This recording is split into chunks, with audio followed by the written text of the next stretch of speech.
buenas noches amigos, ¿cómo estáis? Aquí estamos nosotros, la tripulación milenaria, dispuestos a iniciar una noche de aventura, una noche un poco especial. Y como es una noche especial, para una efeméride sentida, pues significativa, simbólica, me vais a permitir que empiece por el final, que demos un poco la vuelta a la tendencia lógica del programa. Ya sabéis que hace unas fechas empecé una sección extraña, un poco bizarra, llamada Retromundo. No os sorprendáis porque... Muy buenas noches. También bastante impactado, ¿no? Porque, bueno, es un homenaje a un equipo que hacía periodismo de la naturaleza, ¿no? Y de la vida. Sin duda, y yo tampoco lo viví en directo, todo ese fenómeno que fue Félix y todo el equipo del Hombre y la Tierra, pero sí que tuve la suerte de poder revisionar algunos de esos episodios que después se han ido poniendo en televisión española, ¿no? Pero fíjate, hablando con un amigo que sí que conoció todo ese impacto, me decía, qué pena, qué tristeza, que cada 7 años, hasta hace poco, se reponían los episodios del Hombre y la Tierra porque se consideraba que había una nueva generación que tenía que aprender el mensaje de Félix.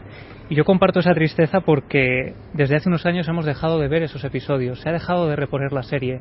Parece que eso de lo que hablaba Félix, que no solo eran animales, sino era compromiso, era respeto por el entorno, era cariño hacia todo lo que nos rodea, ya no interesa. Parece que eso ya no importa. El mensaje de Félix hoy parece más olvidado que nunca.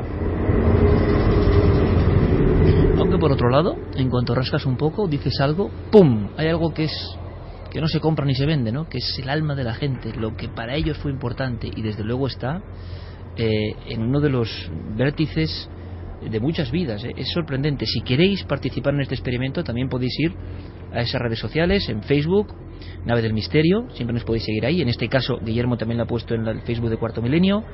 Y por supuesto, Milenio3 con número, @cadenaser.com. Estas vías las dice siempre Carmen, que hoy no está con nosotros, pero que estará escuchándonos y que ella tiene que, por supuesto, también veía a Félix y tiene que aguantar muchas veces mi locura, ¿no? Con Félix. Yo cuento una anécdota, que es que hace ahora 10 años, para mí Félix era un personaje importante de la niñez, pero no tanto como pasa con muchas cosas de la vida, ¿no? Cuando las ves en determinado tiempo, igual es que no es hora para entenderlo del todo. Cuando lo entiendo, y después de 10 años de televisión, me doy cuenta de lo que es un tipo auténticamente extraterrestre, ¿no? Que hacía cosas imposibles. Y lo admiras porque sabes un poco del medio, mínimamente. Pero fue Carmen hace 10 años que se fijó en un libro y me insistió. Mira este libro del Hombre y la Tierra, mira. Y yo decía, bueno, ahora con las 20.000 cosas que tengo, bueno, Félix sí, un personaje de la infancia fundamental. Me acuerdo de verlo con mi abuelo constantemente, como un rito, como tantos miles de amigos que ahora están escribiéndonos. Pero claro, no tenía tiempo. Insistió. Carmen es así muy... De verdad, mira este libro. Esa noche leí ese libro, que era un libro un poco a la contra de Félix, y esa acción me devolvió la imagen de Félix. Me puse a investigar de verdad, con tantas mentiras, tanto sinvergüenza, tanto envidioso, tanto mediocre, que intentó echarle tierra por encima después de muerto, claro. Pero ese libro, esa intuición de Carmen, me recondujo al programa para entender la filosofía. Si queréis un misterio de verdad humano, simplemente hemos puesto ese trozo que hemos emitido, ese final, y cómo reacciona gente muy mayor y muy veterana y de todas las edades viendo eso, ¿eh? Sí. Es otro experimento impresionante, ¿eh? Desde luego, porque es verdad que esa combinación de la imagen y esa música tan emotiva, que es una versión de la cabecera del Hombre y la Tierra, pues genera un impacto que atraviesa la pantalla y que 35 años después sigue teniendo el mismo efecto que debió tener en la época. Vamos a hacer una cosa, estamos todos, está Fermín Agustí, Guillermo León y Diego Marañón, que enseguida va a pasar a contarnos una cosa muy impresionante. Todos preparados, a Carmen le mandamos un beso muy grande y nosotros nos ponemos a bucear en una historia que sí, que estoy seguro que a Félix le hubiese asombrado, y él como doctor pues hubiese... He estado trabajando en este proyecto durante los últimos 30 años y ha llegado la hora. He evaluado todos y cada uno de los posibles problemas y no he hecho el anuncio hasta ahora, cuando estoy seguro de poder llevarlo a cabo. Tenemos la tecnología.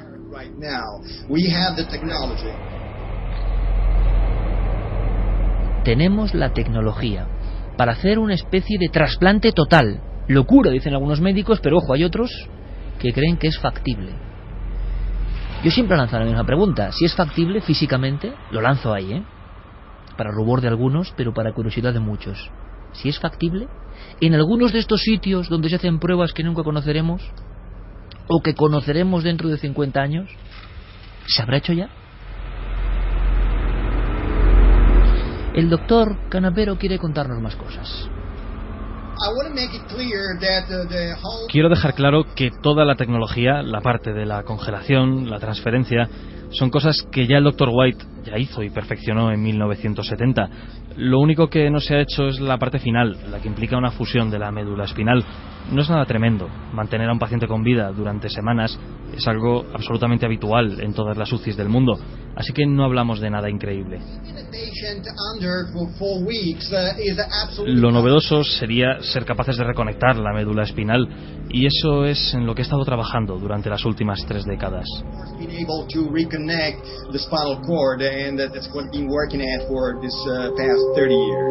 Esto es lo que tiene Milenio 3 en la cadena SER, que estábamos hablando de la nostalgia, del retromundo, del impacto, de la emoción, del recuerdo a un maestro como Félix, y de pronto ya estamos casi, no sé si en un laboratorio, clandestino o no, ya estamos de nuevo en ese umbral donde se han instalado otros problemas como la clonación. Hablas con doctores y te dicen, se puede hacer. Yo, que soy mal pensado en algunas cuestiones del ser humano, aunque creo en su naturaleza buena, pero evidentemente la transformación está ahí, pienso, si se puede hacer, se habrá hecho. Clonación, trasplantes en animales de cabeza, un día nos lo contó Santiago Camacho y lo visualizamos, fue terrible, pero para demostrar que era verdad, y eso en los años 40, por tanto, ¿qué nos estará haciendo ahora?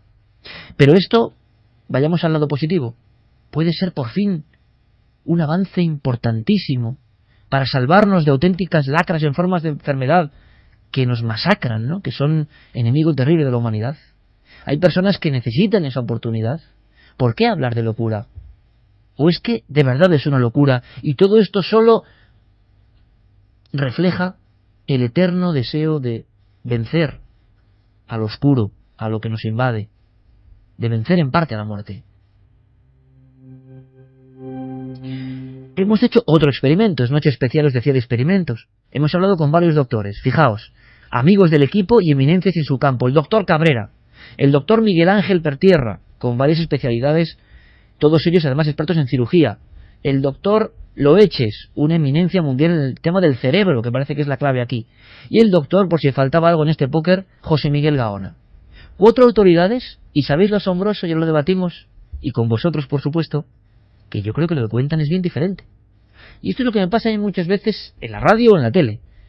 Yo no sé nada, pero escucho a los que saben y me doy cuenta que de muchas cosas que son vitales piensan muy diferente. Por tanto, no hay una verdad axiomática, no hay algo que se cumpla a rajatabla.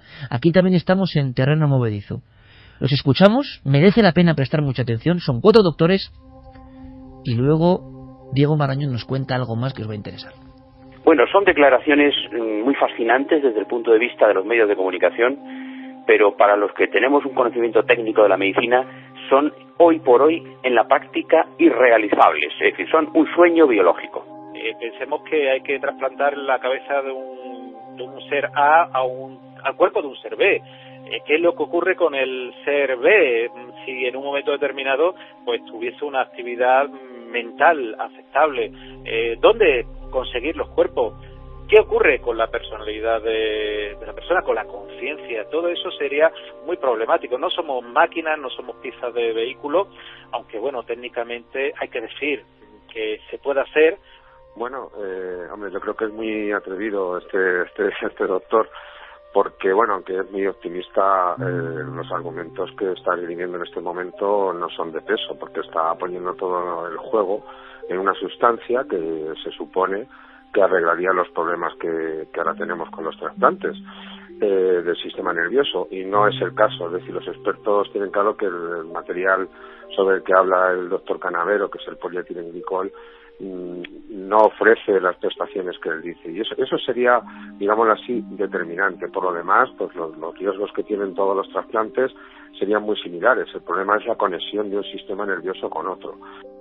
Toda la parte mecánica, digámoslo así, de la cirugía, de la fontanería quirúrgica, de unir arterias, de unir en un momento dado las zonas óseas, venosas, nervios, etcétera, prácticamente está superado, además con la ayuda de la microscopía que se utiliza en ese tipo de situaciones, ¿no? Doctores que piensan que es casi una aberración, imposible, un sueño, otros que dicen que hacer se puede hacer. Otra cosa es la complejidad de algunos elementos.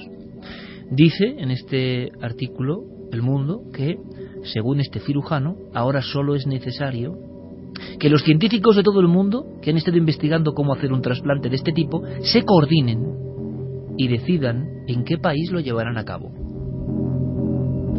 De lo cual extraemos en esta frase que hay ya científicos que, por su lado, a nivel médico, han estado experimentando. ¿Cómo sería el trasplante? Diego Marañón, compañero, buenas noches. Hola Iker, buenas noches, ¿qué tal? Primero, ficha breve, ¿quién es este tipo?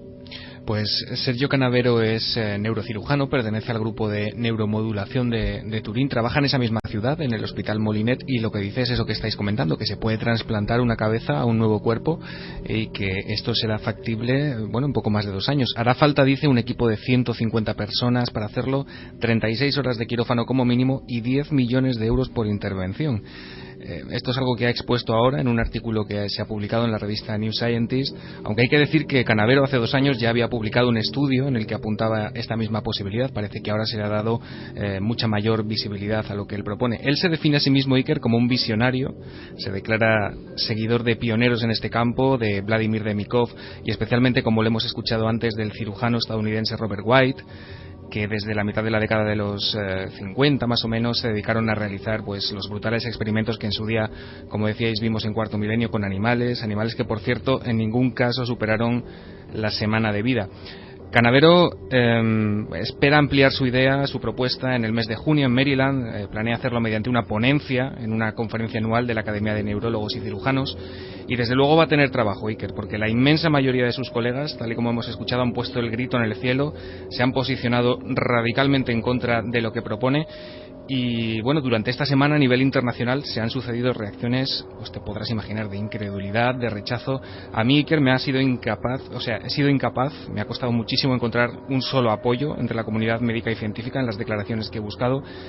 Y te pongo ejemplos. Uno de los más claros ha sido Alberto Dell'Itala, que es presidente de la Sociedad Italiana de Neurocirugía. Este hombre ha dicho que no hay nada científico en la propuesta de Canavero, que no ha desarrollado ninguna técnica y que tampoco ha llevado a cabo experimentación, que solo hay suposiciones.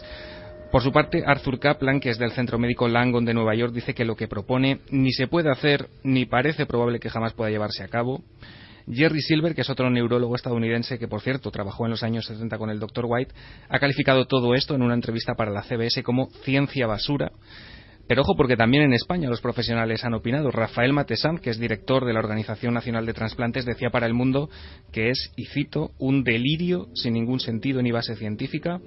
Y por último, también, por ejemplo, Adolfo Martínez, coordinador de trasplantes del Hospital Ramón y Cajal de Madrid, decía esta semana que hoy en día no es una realidad, es ciencia ficción y estamos muy lejos de que pueda lograrse pues algo así. De hecho, califica la propuesta de Canavero como una broma de mal gusto.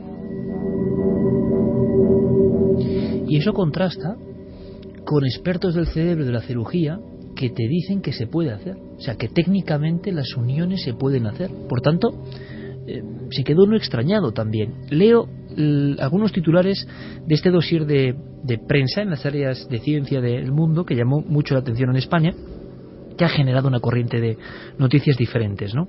Para muchos es algo que, como otras veces en la historia, se dijo que era imposible hasta que se hizo. El proyecto se presentará este verano ante una reunión de la Academia Americana de Neurocirujanos. Tetraplégicos, enfermos de cáncer y transexuales se han ofrecido ya voluntarios para la intervención.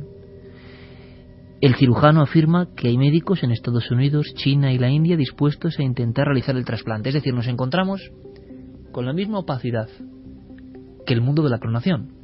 Hablas con los expertos off the record un poco y te dicen que claro que se puede hacer, que hacer se puede, que las barreras de la bioética son las que evidentemente gradúan un poco la historia.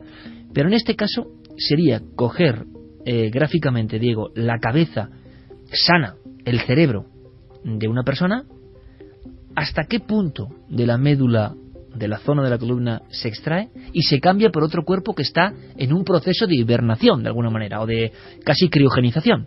Sí, el mismo Canavero ha detallado en diversos artículos el procedimiento a seguir. Básicamente lo que habría que hacer es, los 2 cuerpos que participan en este trasplante habría que bajarlos de temperatura, una temperatura entre 12 y 15 grados, apunta él, y a partir de ese momento el cirujano tiene que hacer una serie de incisiones con un bisturí muy fino, insiste, para poco a poco separar la cabeza del cuerpo del donante.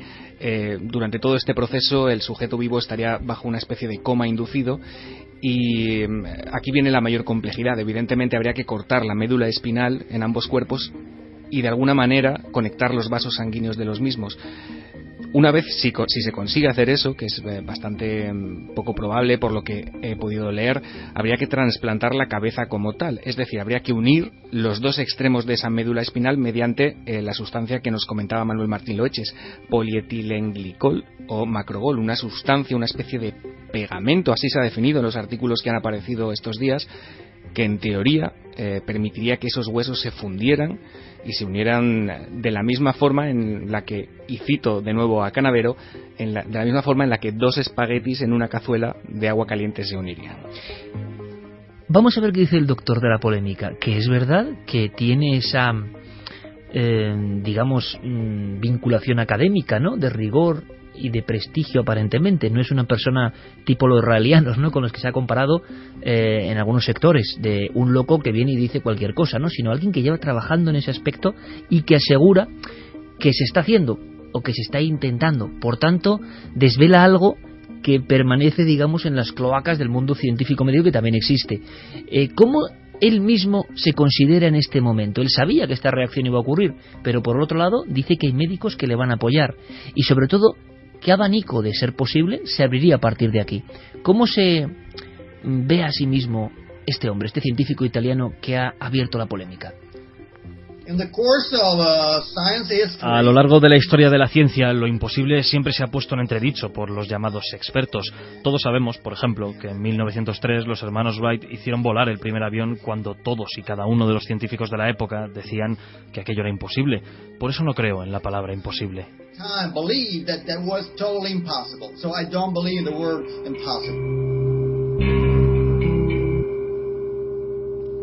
Y por supuesto, y ahora lo debatimos, y ahora podéis preguntar también, ¿qué problemas éticos, bioéticos, de la conciencia surgirían de esta operación? Una operación que, claro, se ve sobre todo, Diego, para personas con una enfermedad terminal, pero que no afecta al cerebro, ¿no?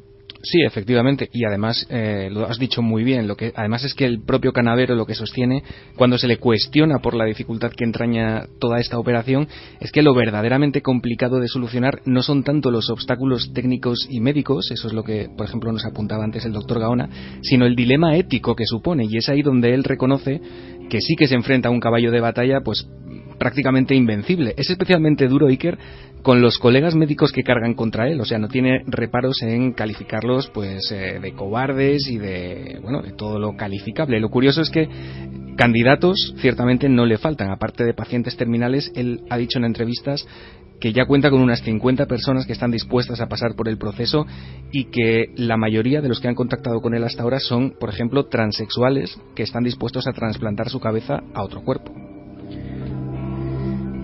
La polémica ha sido enorme, como todos los temas que tienen que ver con la biología, con el ser humano, y recordemos que vienen y van, como el asunto de la clonación, que luego siempre ha quedado ahí en esa especie de 2 orillas, y repito, cuando uno habla con los especialistas se sorprende, porque el avance en cuestión de trasplantes o en cuestión de lo que tiene que ver incluso con la hibernación o el estado de muerte aparente que puede provocar la medicina, todo eso se trabaja, pero hay unas áreas evidentemente tabú todavía. Cuando un médico habla de esas áreas tabú, existe esta reacción. Yo no sé si este hombre es un loco o no, pero desde luego me sorprende porque siempre es la misma dinámica, y a veces en la historia de la ciencia ha ocurrido que el que se atrevía a dar el paso luego tenía razón y se demostró. Le hemos preguntado a este póker de doctores sobre la segunda parte más inquietante y misteriosa de este trasplante o esta operación. ¿Qué puede ocurrir? ¿Qué puede pasar? Cortar la cabeza, uno imagina los miles de millones de conexiones nerviosas y le parece muy raro, pero las operaciones que se hacen hoy en día, si las comparamos con las de hace 50 años, y ya hace 50 años durante horas animales con la cabeza de otro animal vivieron unas horas, Y uno dice, bien, con defectos, pero ¿se puede hacer? ¿Un cuerpo puede vivir? ¿Se habrá avanzado lo suficiente? ¿Qué dicen los doctores? Cabrera, Pertierra, Loeches, Gaona, en torno a qué pasaría con ese ser. Imaginaos que realmente uno tiene una enfermedad muy grave, sobre todo esos casos yo creo que todos consideramos que, oye, pues sería una última opción, ¿no? Y se pone en una cabeza. Recordad la empresa Alcor, Santi, que hiciste un reportaje sobre esto, donde ya llevan durante 20 o 30 años cabezas congeladas esperando cuerpos, ¿no? La gente de la criogenización, me parece, ahora me contáis, habéis hablado con ellos, que se lo han tomado como un elemento más que confirma que esto va a ocurrir, ¿no? Y por si acaso, dicen, nosotros nos congelamos, porque la ciencia, lo que era es imposible en un tiempo será verdad. ¿Qué dicen los doctores en torno a la conciencia? ¿Dónde está? ¿Está el yo en el cerebro? ¿Solamente en el cerebro? Si le quitamos la cabeza a alguien y se la ponemos a un cuerpo sano, ¿seguirá siendo esa persona? ¿Habrá perdido algo de su yo? Si surgiera la posibilidad biológica en el futuro de trasplantar una cabeza o un cuerpo, valga la redundancia, esa cabeza no reconocería a ese cuerpo, por lo cual el sujeto, al verse a un espejo, no sabría en realidad quién es. Esa es la pregunta, yo creo que del millón. ¿Dónde está la conciencia de la persona, el yo de la persona? ¿Está solamente en el cerebro? Muchos autores confiesan que sí, pero se han encontrado células exactamente iguales a las neuronas que en el corazón, células exactamente iguales a las neuronas que tienen la capacidad de conservar nuestra memoria en lugares tan distantes como las glándulas suprarrenales encima del riñón. Incluso se habla que en la región de los hepatocitos puede existir parte de esa memoria. Y ojo, y como diría el doctor Robert Bubro, la historia de la memoria celular, como en un momento determinado, cuando tú trasplantas un órgano, pues esa memoria queda ahí, pues como digo, quizá parte de la memoria, parte de la identidad o gran parte de la identidad del individuo, pues desaparecería al trasplantar el cerebro. Yo creo que no desaparecería la noción del yo en absoluto, porque está, si no enteramente, un porcentaje muy alto está en la cabeza, está en el cerebro. Y sí que es cierto que para identificarse con uno mismo y sentirse uno mismo hay que identificarse con el cuerpo. El cerebro está, de hecho, continuamente enviando señales al cuerpo y recibiendo señales del cuerpo. Es como uno se siente unitario con uno mismo. Pero lo principal es la cabeza, ¿no? Entonces, también es verdad que, por ejemplo, el método que propone Canavero me ha parecido muy interesante, que es entrenar en realidad virtual a los futuros sujetos que van a ser operados, ¿no? Pues una realidad virtual con un cuerpo diferente. Pensemos, por ejemplo, en el caso de personas con tetraplegia o el mismo el profesor Hawkins, por ejemplo, que tiene esclerosis lateral, ¿no? Pero no tiene el cuerpo activo, y sin embargo lo importante es que su cabeza, su cerebro, pues está ahí siendo él mismo. No es realmente lícito, si hubiese algún tipo de manera de poderlo medir, que nos muramos por un problema de fontanería, ¿no? Por un intestino que en un momento dado no tiene solución, por unos riñones que no funcionan, por un hígado también que en un momento dado está pues con una hipofunción normal. Es terrible morirse cuando nuestro cerebro, que es la zona donde se aloja la conciencia, o al menos tiene una intensa relación, se encuentre en perfecto estado de funcionamiento. Por tanto, de alguna manera, esto es una forma, ¿no?, de preservar nuestra conciencia, ese núcleo del yo, y de alguna manera aumentar nuestra longevidad.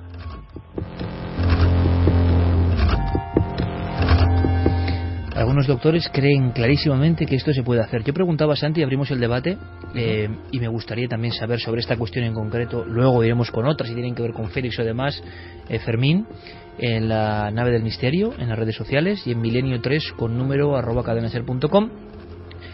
Centrémonos ahora en también las cuestiones que preguntan nuestros amigos, pero tú nos mostraste la historia del doctor White o del doctor Demikov. Hay una cosa que yo no acabo de entender muy bien. Si un perro, si un organismo vivo, vive, aunque sea varias horas, me da igual, como si vive un minuto, o sea, si en algún momento está vivo, trasplantándole una cabeza, y ese cerebro llega incluso a emitir señales y órdenes como para comer, quiere decirse que en los años 50 esto a nivel animal se había probado y ocurría. Y el sistema cerebral y de la médula espinal del perro será bastante complejo también. Por tanto, si esto se hacía en aquel momento, ¿por qué ahora todos salen en contra? Esto es que sea una aberración es otra cosa, pero que digan que es ciencia ficción, ¿por qué? Si se puede realmente hacer. Yo creo que tú y yo conocemos muy bien la obra de Ray Kurzweil, Y claro, uno de los errores mayores que cometen los analistas de esta obra es pensar que el concepto de singularidad, el que va a llegar a un punto que el conocimiento o la tecnología van progresando en proporción geométrica de forma exponencial y que va a llegar un momento en que vamos a dar otro salto infinito, se aplica solamente a los ordenadores y a Internet y a las cosas tecnológicas, pero es que esa misma progresión científica que nos lleva, y todo parece indicar que Ray Kurzweil está bastante en lo cierto, a ese punto que denomina la singularidad, el momento en el que todo es posible, se está dando en el campo de la biología, se está dando en el campo de la medicina y se está dando prácticamente en todos los campos de la ciencia humana. No sé si el doctor italiano estará acertado o no, pero desde luego se va a poder hacer, y se va a poder hacer pronto. Si no es con el pegamento, por llamarlo de alguna manera, que él propone, será dentro de una década utilizando nanotecnología. A lo mejor son pequeños o diminutos robots microscópicos los que se dedican a hacer esa operación de ir soldando uno a uno cada uno de esos nervios en lugar de dejar el proceso a la naturaleza. Un proceso que, ojo, el que sea tiene que estar muy desesperado o tener muchísimas ganas. Estamos hablando de un posoperatorio terrorífico. Estamos hablando de un año de coma inducido para que eso se asiente, para que asegurar la completa inmovilidad del paciente y que el proceso sea... luego estamos hablando probablemente de otro año de rehabilitación durísima, porque efectivamente tienes que acostumbrarte a un vehículo, a un cuerpo que no es el tuyo, no es aquel al que estás habituado. Y efectivamente luego aparecen un montón de cuestiones éticas curiosas. Cuestión ética primera, lo de la identidad, sin movernos en el punto del espíritu, es decir, sin meter para nada el alma, lo que somos biológicamente depende no solamente de nuestro cerebro. Hay multitud de cosas, como los niveles de testosterona, como niveles de hormonas de todo tipo, etcétera, etcétera, que influyen muchísimo en nuestra personalidad y que no tienen nada que ver con nuestra cabeza. Es decir, probablemente empezaríamos a sentir cosas que no habíamos sentido antes porque son de otro cuerpo. Y en el momento, y digo en el momento en el que esto sea posible, y no dudo que lo será, vamos a abrir la caja de Pandora definitiva. Porque vamos a ver, si tenemos dos tecnologías, dos biotecnologías, como puede ser esta, y como puede ser la clonación, que sobre el papel son posibles, y el anhelo de vivir lo más posible, porque lo llevamos en el ADN, porque estamos programados para intentar sobrevivir, porque la mayoría de nosotros, pues a lo mejor, no te voy a decir que un terror cerval, pero le tiene cierto respeto a la muerte y desde luego mucho apego a la vida y mucho apego no solamente a las cosas materiales, sino a nuestros seres queridos, a nuestras aficiones, a las cosas, personas y lugares que amamos y que no estamos dispuestos a abandonar así como así. Si una persona tiene la capacidad, digámoslo así, económica, vamos a suponer un súper rico, un multimillonario, un señor que ha hecho miles de millones con una .com, por ejemplo, tiene la posibilidad de utilizar ese dinero para crear un clon más joven de sí mismo y trasplantar indefinidamente esa cabeza. Si no completamente, hay parámetros que se van produciendo, que se van creando en la realidad, ¿no? Yo creo que aquí la polémica ha surgido porque lo que ha hecho el doctor Canavero es intentar hacer accesible a todo el mundo la forma en que se realizarían estos trasplantes, y lo ha hecho de una forma muy visual, que es apareciendo en un escenario con dos plátanos, cortándolos por la mitad y diciendo que la operación consistiría básicamente en unir un fragmento del plátano con el fragmento del otro, ¿no?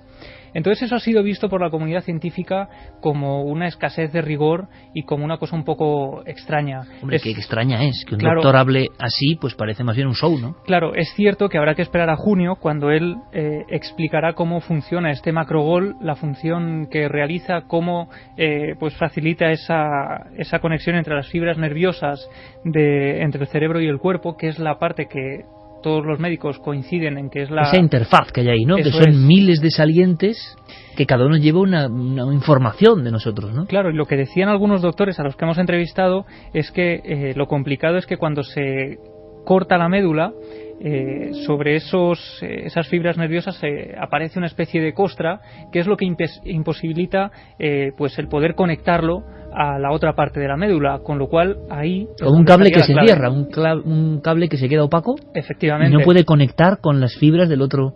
Eso es. Pero bueno, a mí me llama la atención... Pero vamos a ver, Javi, sinceramente, y Clara y Santi y todos nuestros oyentes. Esto está claro que es así y debe ser así.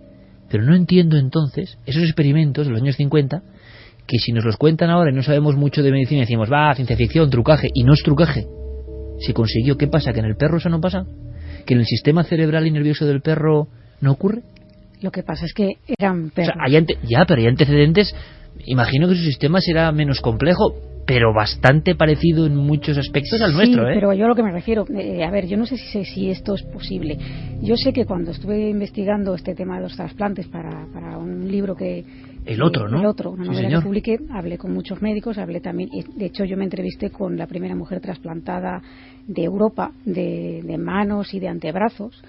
Y un magnífico trabajo, Clara, por cierto, ¿eh? Muy inquietante, muy de suspense, pero basado en una absoluta realidad que también parecía ficción. Sí, parecía ficción, efectivamente. El doctor Cavadas, que es el que realizó este trasplante, y otros muchos que ha realizado también, no solamente de brazos, sino también de rostro, y que de hecho se está barajando la posibilidad de realizar trasplante de piernas, que también parecía una cosa dificilísima, y existe la técnica. Bueno, la cuestión es que yo creo que la técnica, por lo que yo investigué, es posible, pero claro, hay que ver si eso realmente va a quedar bien. Es decir, pues que se puede unir un cuerpo y una cabeza, sí, pero resulta que tú vas a poder moverte, vas a poder interaccionar con ese cuerpo, vas a poder quedar bien. O sea, igual se puede vivir X tiempo, pero sin realizar ninguna función completamente. ¿Con qué calidad de vida? O sea, hay un 100% de seguridad de que de una persona, por ejemplo, tetrapléjica pueda recuperar la movilidad, porque si no es así, no merece la pena, en el sentido de que esa persona va a tener que tomar, aparte de todas las contraindicaciones que ha explicado Santi,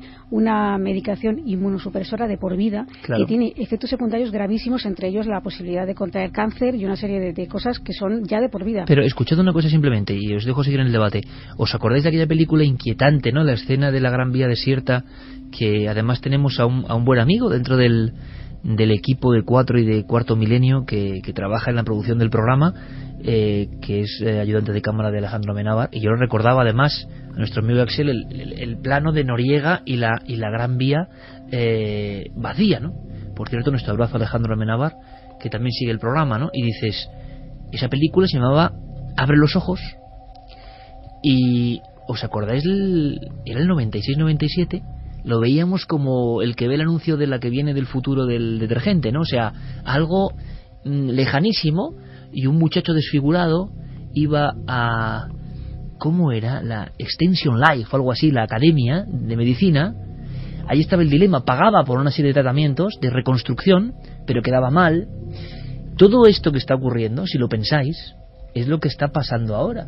Es decir, que la ciencia y su técnica imparable a nivel de la informática, la biología y la informática, están avanzando tan rápido que ni siquiera el ser humano es consciente de a dónde nos puede llegar. Y estos dilemas ahora son posibles, es decir, se puede hacer algunas operaciones, se pueden hacer.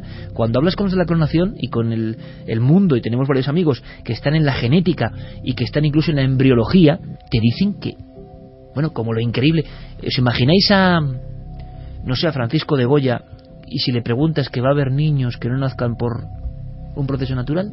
No, que es que la parte X va a estar en un congelador, lo va a dar el padre, la madre va a ser sometida a una ovulación y le van a meter... O sea, diríais, jamás en la historia de la humanidad y de todos los tiempos hasta el fin del mundo nada parecido ocurrirá. Y ahora lo tomamos como algo absolutamente natural. Incluso los propios trasplantes estos que son punteros, ¿no? De rostro o de manos, se veía como algo puramente ciencia ficción. De hecho, hay películas sobre ese tema. Como las manos de Orlac, ¿no?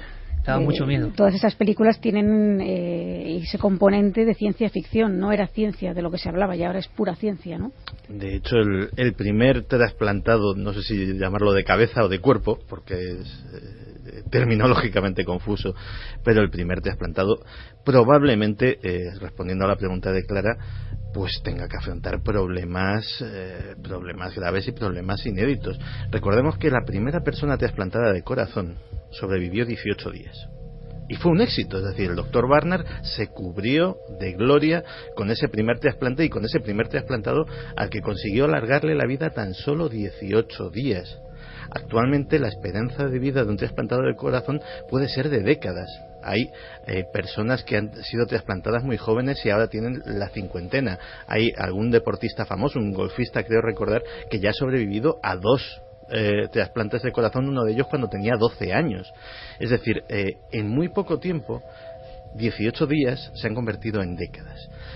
Probablemente, efectivamente, la primera vez estaríamos en los pañales de esa técnica y estaríamos hablando de personas obviamente en situaciones muy terminales, muy desesperadas, y que el inmenso riesgo de todo tipo que es eso les compensaría de sobra. Es decir, dirían, oye, yo me voy a morir, cualquier cosa, me agarro a un clavo ardiendo.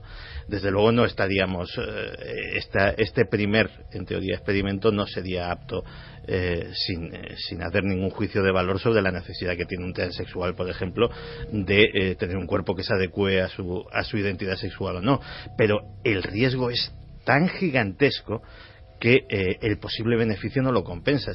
Necesitaríamos hablar de un paciente que diga, oiga, es que usted se va a morir dentro de una semana. Claro, pero el riesgo es gigantesco ahora, Santi, es lo mismo que estábamos hablando antes. Dentro de 50 años, igual es una cosa habitual, ¿no? Ahora, en el momento en que se hiciera, si se llega a hacer y funcione, o sea, mínimamente haya una esperanza de que eso se va a empezar a hacer. Es que lo que pasó con el tema de las manos, ¿no?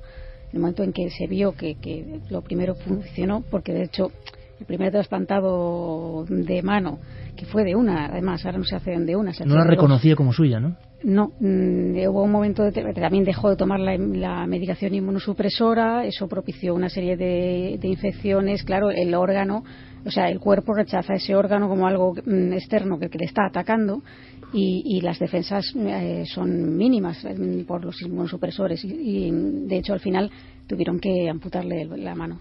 Javi, en el tema de la criogenización, claro, muchos han visto y habéis sondeado, habéis hablado con algunos de ellos simplemente para ver qué pensaban, porque los que apuestan por la criogenización, y sabéis que ahora en España hay una asociación de criogenización que lo defienden, ¿no?, con médicos de capa y espada.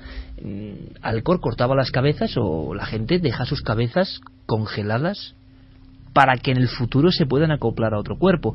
Esto, que parecía una absurdez para muchos, y que no sé si es absurdez o no, resulta que ya está en la prensa. Ya no está en los cómics, ya está en la prensa como debate entre científicos, y algunos dicen que se puede. Vete a saber en el futuro qué ocurrirá. Pero ellos, ¿cómo se lo han tomado?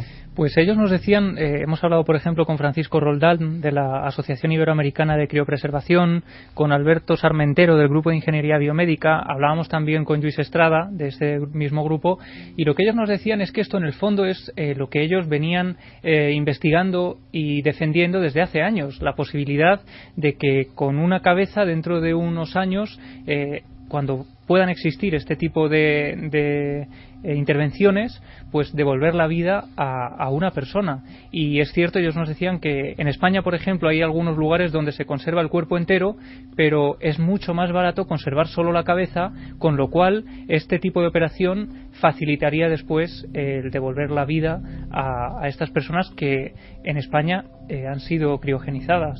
Diego, por cierto, este doctor aseguraba que para esa sensación de rechazo psicológico, incluso imaginaos despertar con un cuerpo que no es el tuyo, que tú has elegido, no sé de qué forma, entre los donantes, no sé cómo sería eso. No sería que tú eligieras así porque yo quiero, no, eso sería buscar al candidato adecuado, que no es tan fácil, porque en el tema de otros trasplantes de órganos visibles, claro, en el corazón da igual, mientras que sea un corazón sano y se adecue a las características, etcétera, pero en los órganos visibles tiene que ser que se adecue a tu... Claro, como un trasplante de médula, ¿no? Que hay que buscar una compatible.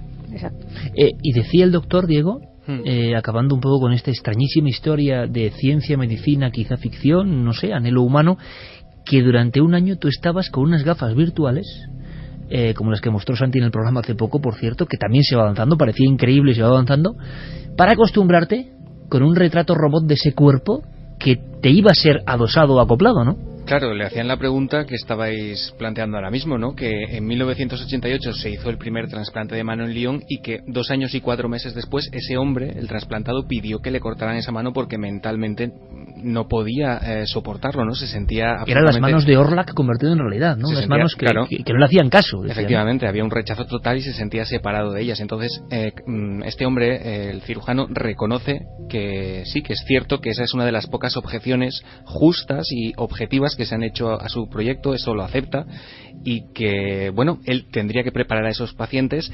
Concretamente para el trasplante de cabeza, como decíais, el paciente comentaba que sería sometido a un entrenamiento con ayuda de psicólogos y que efectivamente durante al menos 6 meses antes de la operación se le colocarían unas gafas que durante ese tiempo le estarían mostrando su propia cabeza con el nuevo cuerpo que recibiría.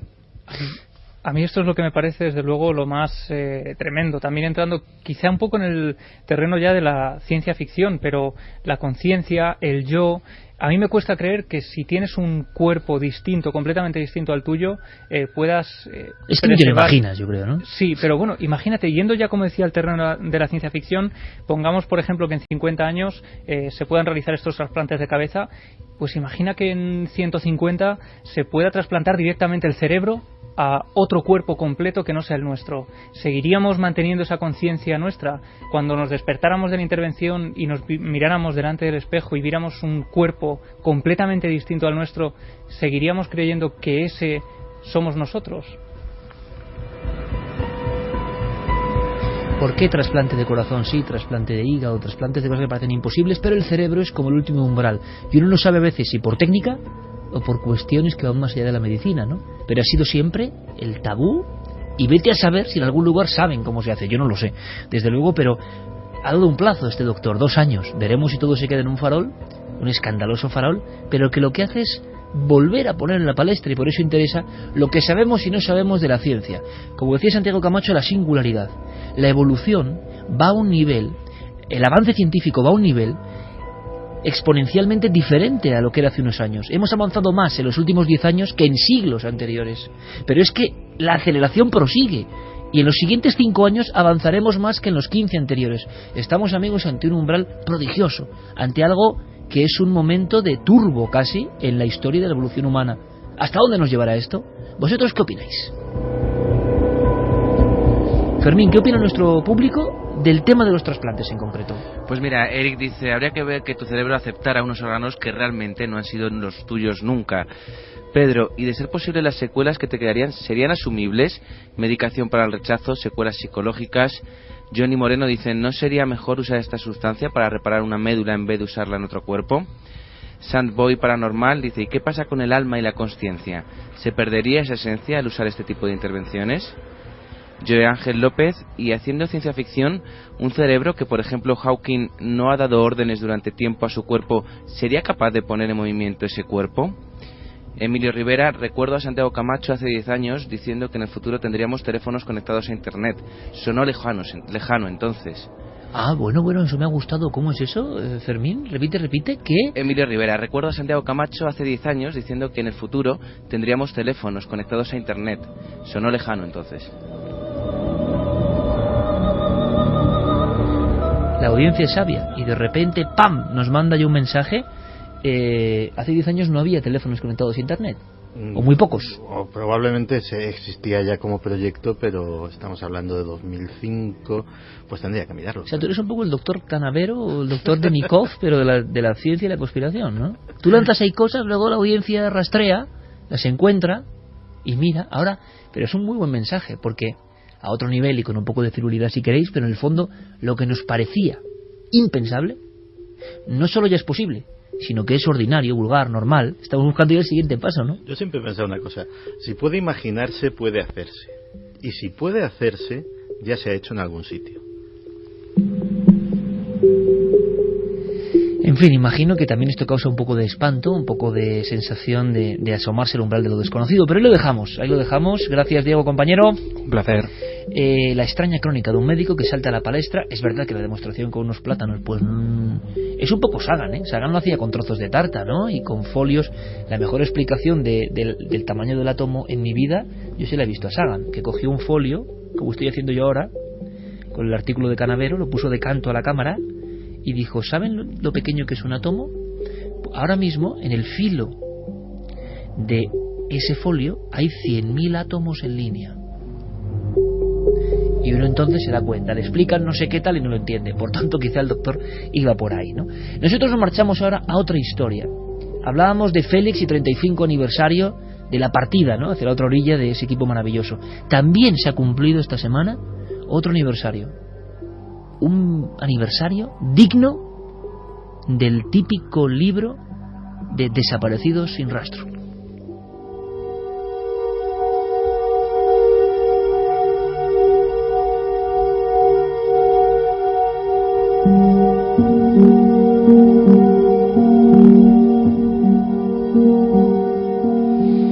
Porque esto, Santi, se está complicando.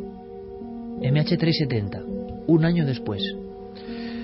Un año después, 227 pasajeros, 12 tripulantes y ni rastro absolutamente de nada ni de nadie. El pasado domingo, coincidiendo con el aniversario de la desaparición del vuelo MH370, el gobierno malayo desclasificó, no estaba clasificado, dio a conocer el informe preliminar de la investigación. Son casi 500 páginas exhaustivas.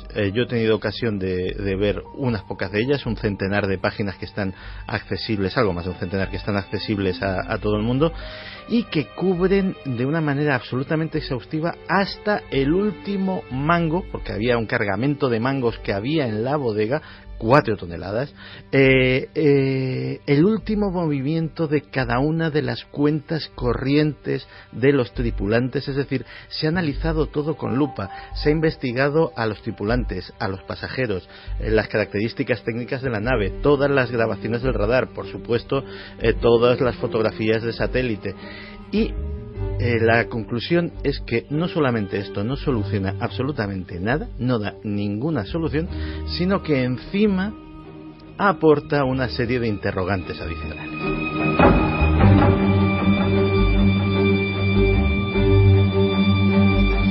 Porque bueno, las posibles teorías, algunas más acertadas, algunas más disparatadas, las conocemos todos. Una de las más populares, o de las que más difusión han tenido, ha sido la del piloto suicida, o la del copiloto suicida, o la de la tripulación suicida. Es decir, que el piloto podía haber tenido un arranque suicida, incluso haber despresurizado la cabina para dejar sin sentido a todos los pasajeros y haber estrellado el avión en algún punto remoto. Es una posibilidad. Sin embargo, esta posibilidad queda automáticamente casi al 99% descartada por este informe. ¿Por qué? Una de las cosas que hacen exhaustiva la investigación es que se han analizado por todo tipo de expertos, psicólogos, etcétera, etcétera, las grabaciones de vídeo de la tripulación antes de aquello es un aeropuerto, hay cámaras de vigilancia por todos sitios y cada uno de los tripulantes se bajaba de su coche, seguía una trayectoria y todo eso está grabado. En ningún momento ninguno de ellos, y las han comparado con las de los viajes anteriores, es decir, tenían incluso grabaciones para comparar, ninguno de los miembros de la tripulación dio muestras de ningún tipo de comportamiento alterado, ni de nerviosismo, ni el más leve tic, ni el más leve indicio de que pudiera pasar algo anormal, analizado, insisto, por auténticos expertos, que los hay en analizar el lenguaje corporal de las personas. Gente que, por ejemplo, puede en una cola de un aeropuerto identificar quién está llevando drogas simplemente viendo la grabación de la cámara y mirando su comportamiento. Es más, el propio piloto, Zahari Hamad Shah, se le ha analizado con más detalle. No tenía ningún movimiento en su cuenta corriente extraño. Todo lo que se decía sobre su ha habido muchos rumores de prensa, era una persona que no tenía ningún tipo de problema familiar, ni sentimental, ni laboral, que tenía un historial impecable, sin ningún tipo de comportamiento extraño ni de alteración psiquiátrica, jamás había recibido ningún tipo de medicación ni por depresión, ni siquiera un mal somnífero. Es decir, estamos hablando de una persona perfectamente cualificada para su puesto de piloto y que tenía una vida normal. Con respecto además a esto de la teoría del suicida, una de las cosas que más ha llamado la atención es que sabemos que las comunicaciones fueron cortadas. Pues bien, una de las conclusiones es que no fueron cortadas utilizando la consola de la cabina. Es decir, hay una consola que básicamente, para entendernos, es muy parecida a un tablet, tiene una pantalla táctil que está en medio del cuadro de instrumentos. Eso no se utilizó porque eso deja un rastro que era perfectamente localizable y se hizo de otra manera, o bien cortando los cables directamente alguien experto dentro del avión, o bien bajando digámoslo así, las tripas del avión, cosa que pueden hacer los pilotos, pero que teniendo la consola a mano es un poco extraño, o bien de otra forma. Otra cosa curiosa es que sabemos, o se sabe, la búsqueda se ha guiado por las señales de un satélite que se llama Inmarsat, que iba recibiendo señales de los motores Rolls-Royce que daban un pequeño diagnóstico cada hora. La señal del Inmarsat fue cortada también a la vez que se cortaron todas las comunicaciones, pero luego alguien la volvió a encender. Y curiosamente, no hay forma de saber si era la del mismo avión la que se recibía, porque cuando salió la primera señal daba el número de identificación del avión, pero cuando se recupera la señal simplemente da el ping, da la señalita, pero sin el número de identificación. Con lo cual hay ya quien ha especulado que esto podía ser también un señuelo para desviar la búsqueda hacia las zonas del Océano Índico donde se ha estado llevando actualmente. Otro párrafo que me ha llamado la atención es una cosa que mucho se ha especulado con el posible secuestro remoto. Pues bien, hay un párrafo que voy a leerlo textualmente porque es muy revelador. El Boeing 777, junto con otros modelos de Boeing, de hecho, puede ser pilotado de forma remota. Esto es lo que decía Enrique de Vicente en Cuarto Milenio, y decían que si estaba loco. Pero me sorprendió, él preguntaba al presidente de los pilotos españoles, ¿os acordáis? Del presidente de pilotos españoles que estuvo en el programa, para quien no lo sepa se puede buscar por internet, y Enrique le pregunta, el maestro es así, le dice varias veces, pero ¿hay un protocolo de posibilidad de que en casos de emergencia externamente a nivel remoto se pueda controlar por una normativa desde el 11 de septiembre un avión que digamos se sale de lo normal? Y este hombre decía que hubo intentos de hacer eso por beneficio de la seguridad, pero que claro, los pilotos se negaron a que alguien ajeno tomase el control. ¿Y ese concepto por lo menos sale en el informe? Sí. El Boeing 777, junto con otros modelos de Boeing, de hecho, puede ser pilotado de forma remota mediante el uso de software integrado independiente y comunicación por satélite.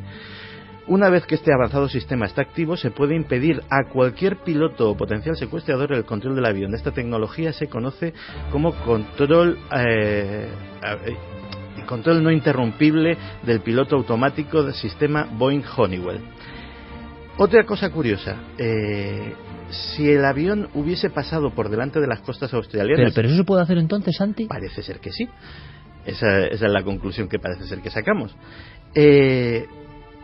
Si el avión pasó por las costas australianas o cerca o directamente por la zona de búsqueda, tendría que haber sido detectado, y no lo fue, por otra cosa que hemos descubierto, que es el radar por encima del horizonte que tiene la Fuerza Aérea Australiana en un lugar llamado Jindalee.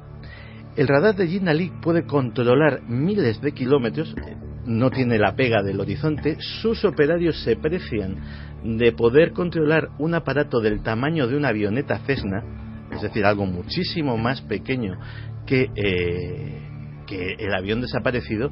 Y si el avión desaparecido fue captado por este radar, desde luego no hay ningún tipo de confirmación oficial del gobierno australiano, y si no lo fue, tenemos otro nuevo misterio. Otra de las teorías, que hubiera habido un desastre en la cabina. Pues bien, el tiempo entre que se corta la comunicación y la última comunicación resulta que son solo 2 minutos. Es decir, no hay señal de SOS, no hay tiempo a nada. A las 17:19 el piloto da las buenas noches a la torre de control de Malasia, y hay 21 es cuando se cortan todas las comunicaciones automáticamente. En ese momento el avión da la vuelta. Y uno puede pensar, a lo mejor tenían un problema técnico e intenta volver a aterrizar en Malasia. No, da la vuelta a toda velocidad porque es detectado por los radares de Malasia, atraviesa la península de Malasia, digámoslo así, pisando el acelerador a tope, es decir, algo muy en contra de lo que sería volver para intentar aterrizar de emergencia, y ya a partir de ahí se le pierde el resto. Otra cuestión curiosa, resulta que la torre de control de Vietnam se impacienta porque tiene previsto que entre el avión y dice, pues oye, no tengo ninguna pista, y se pone en contacto con la torre de control de Malasia, que resulta que le dice que no pasa absolutamente nada y que el avión está sobrevolando Camboya, cosa que era absolutamente falsa. El avión ya estaba perdido en ese momento. En ese error o en esa irregularidad entre las comunicaciones se perdió más de una hora de posible búsqueda y de saber que estaba sucediendo algo realmente extraño.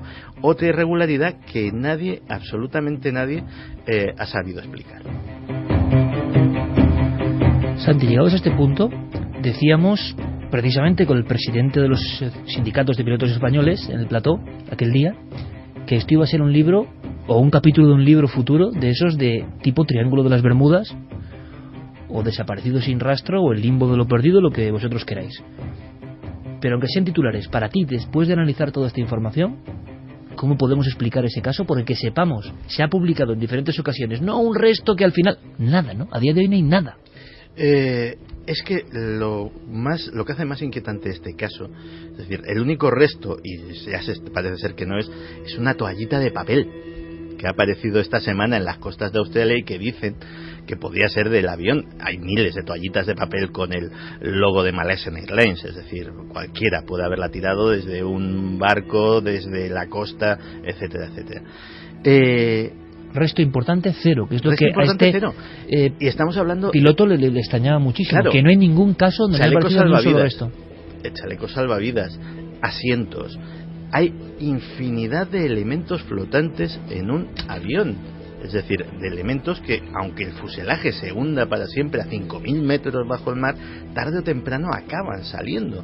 Aquí no ha pasado absolutamente nada. Y lo realmente inquietante de esta historia es que todas las teorías que se han expuesto, insisto, desde las más razonables hasta las más descabelladas, todas tienen fallos. Imaginémonos una especie de concurso de belleza donde todos los contendientes fueran feos. ¿A quién le das el premio? Pues al menos feo. No, porque es un concurso de belleza. Es decir, nadie tiene todavía una teoría que encaje al 100% con los hechos que se conocen. Y eso sí que es realmente inquietante.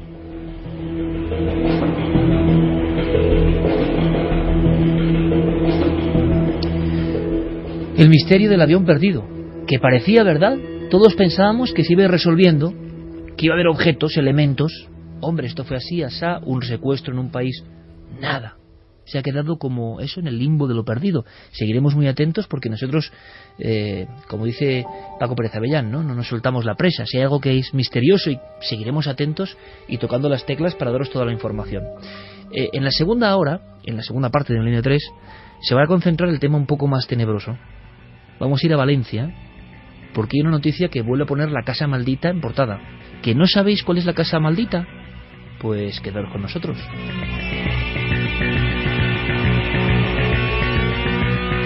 Y encima Clara viene con un hotel donde yo no sé si pasaría una noche, pero donde pasan cosas, sí, espeluznantes.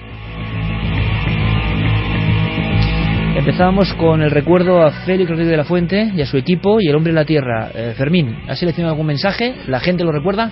Lo recuerda muchísima gente. La Limac, por ejemplo, grande Félix Rodríguez de la Fuente, siempre en la memoria de todos. Paquito, el amigo Lobo, el peor cumpleaños de mi vida, llorando todo el día, con 15 añitos. Se repite, hoy. Fermín, curiosamente, lo de mucha gente de todas las edades llorando aquel día, fuesen niños o no, ¿verdad? Sí, y gente que incluso todavía no había nacido, que fueron completamente fans de la serie y que adoraban la naturaleza gracias a él. Más mensajes. Miquel Aldama, por ejemplo, yo leía los cuadernos de campo que se vendían en librerías cuando murió. Aquellos cuadernos eran magníficos, llenos de dibujos y explicaciones.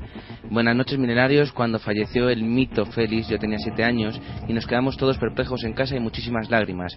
Muchos años después pasé por el camión por su pueblo de nacimiento, Poza de la Sal, y nada más ver el cartel que indica el pueblo me vinieron a la mente las imágenes de mi infancia.